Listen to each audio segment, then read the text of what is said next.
Hi guys, kamusta? My name is Ronald. Isa po akong OFW dito sa Singapore. Meron akong gustong i-share sa inyo guys. Viral na video ng isang Pilipino na hindi pinasakay sa Clark International Airport. Magbabayad pa kami. 12 o'clock 11:30 dumating kami dito. Tapos grupo sila na pumunta sa Clark International Airport. Dumating sila ng 11:30 tanghali. Pero yung flight nila is 12 noon. So 30 minutes na lang. At siya pa yung hindi masaya sa nangyari dahil pinagbabawalan daw siyang mag-vlog or mag-video. Binabawalan pa kami mag-vlog. Ba-vlog ko kayo.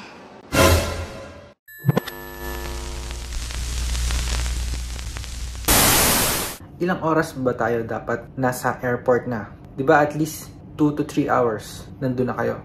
Lalo na sa Pilipinas, ang bagal ng proseso. Meron din siyang sinabi, kapag nalilate daw yung EVA Air or yung aeroplano, hinihintay naman daw ng pasahero. Pero bakit kapag nalate mismo yung passenger, ay hindi daw hinihintay ng airline or ng aeroplano? But anyway guys, panoorin natin yung video para makita niyo yung buong story. Dice! Ito, hindi kami pwedeng umuwi ngayon. Hindi pwede. Hindi pwede kung kayo magpresensya, hindi pwede. Hindi pwede kasi ganito, ganito pala EVA Air. Ganito pala, i-report ko sila. Kasi ganito, hindi 30 minutes lang yung. Ayan, EVA Air ha. EVA Air kami ngayon. Gusto nila magbabayad pa kami.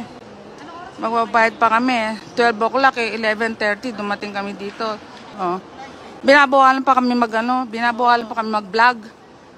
Ba-vlog ko kayo. Kasi pagagalitin sila pero hindi ko sila pinansin kasi karapatan ko to para magreklamo. Guys, hindi ako makakarating ng bukas pa. 2021 na ako makakarating kasi 11:30 kami dumating.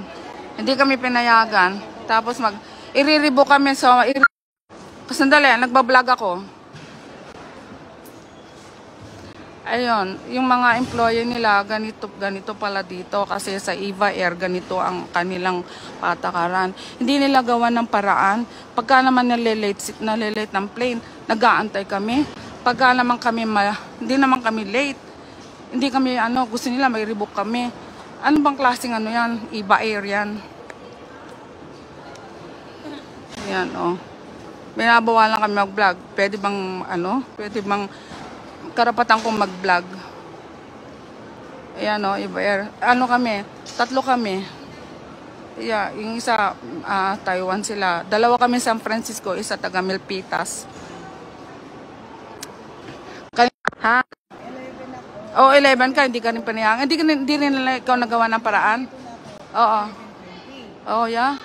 Pero sabi nila, kasi wala na bakit hindi nila nagawa ng paraan? Hindi. Oo. Eto, nagbablog ako. Binablog ko sila. Ha? Wala, binablog ko lang EVA Air.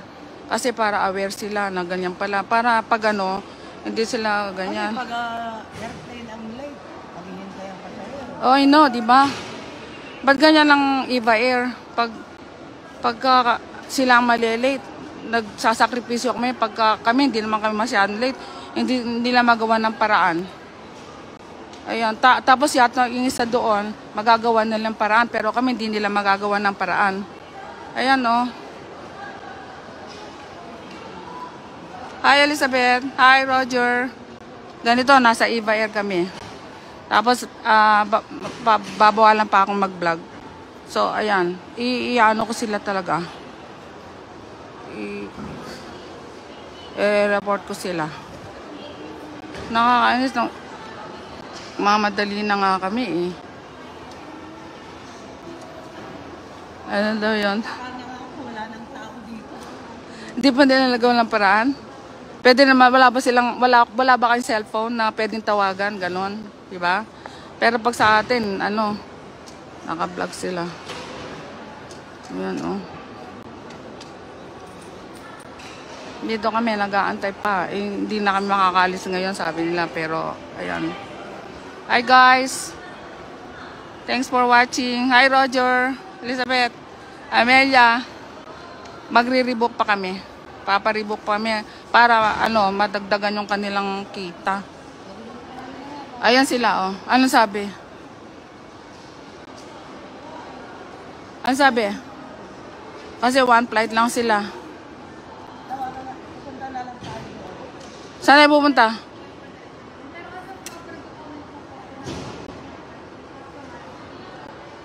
Ano?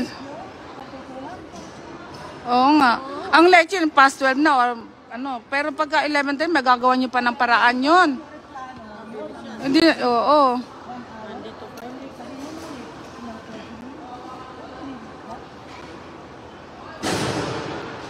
Paano naman pahirap yan? Oo. Kaya malaki din na mawawala sa amin doon. Ito naman, inaantay na rin kami. Kaya, dapat kasi pagkaganyan, yung magagawa niyong paraan, ganun. Kahit nga ba, ano. Ayun, ganun din yung ginawa nila, oh. Yung pagkain ko. Tapos, siyempre, may mga dala pa kaming kung may masisira kaming madadala. Hindi naman hindi natin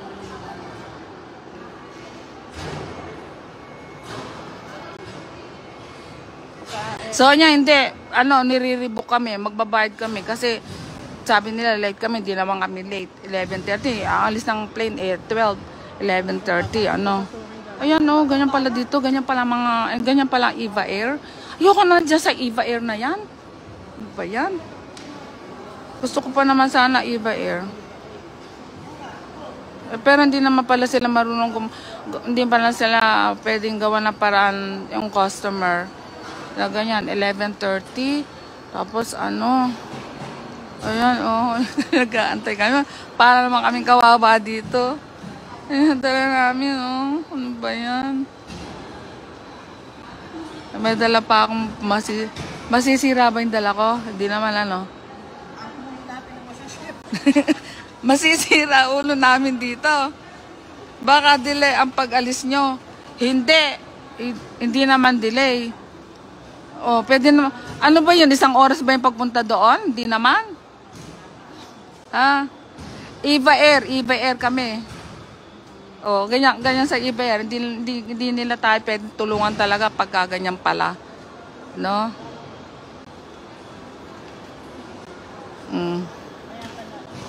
Ha?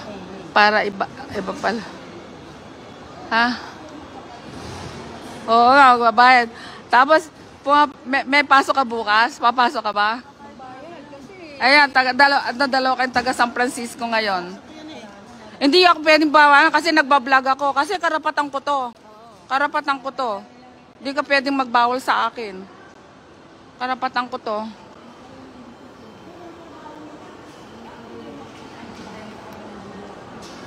Karapatan kong mag-vlog. Karapatan ko kayong i-public. Karapatan kong magsabi ng katotohanan.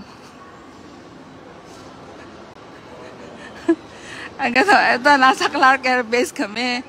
Kasi yung, sabing gano'n, hindi kami pwedeng, late daw kami, hindi na kami late. 11 to 11:30, late ba yon? Pwede namang, hindi naman 30 minutes ang paglakad doon sa, sa plane. Kaya ito, pinapahirapan kami. Hindi, Roger, delay ang pag-alis namin. Hi, Pinay. Hi, Sonia. Ito na. Kami tatlo. Ha? Anong gagawin na? Pabo ka na?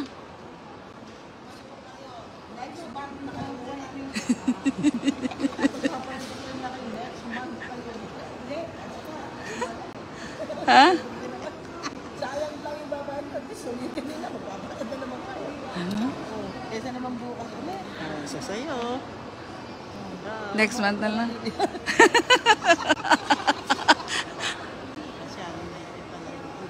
Kaya pala, iba. Dice, ano yung tinatanong mo?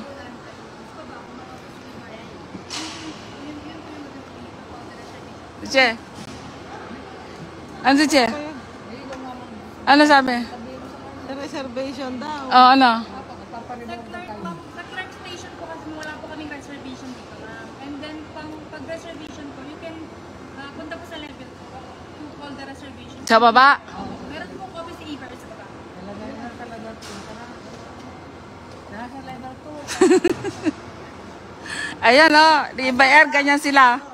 Ganyan lang Iba Air, hindi kami pwedeng next month na lang tayo. At saka hindi nila pala pwede kaming tulungan.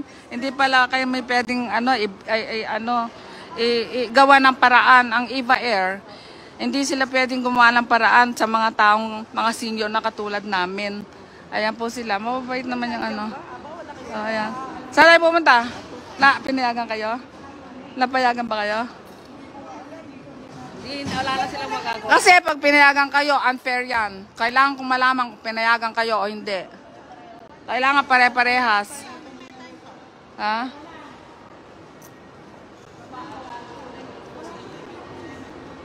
Saan yan? Saan yan?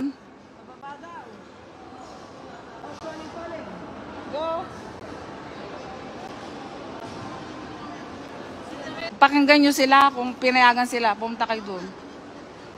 Pakinggan sila kung pinayagan sila. Unfair yan pagka pinayagan sila. Unfair yan pag pinayagan sila.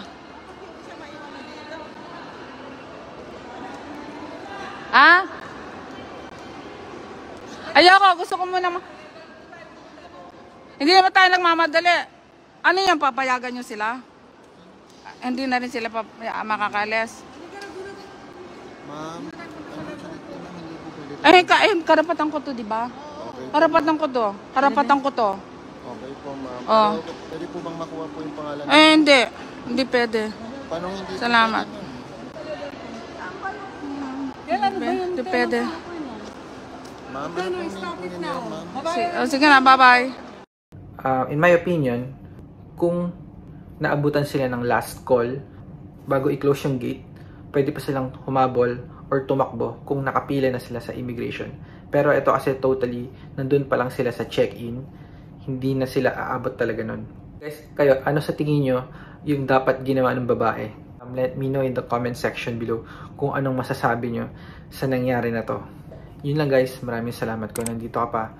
Please support my channel, subscribe, and I will see you on my next video.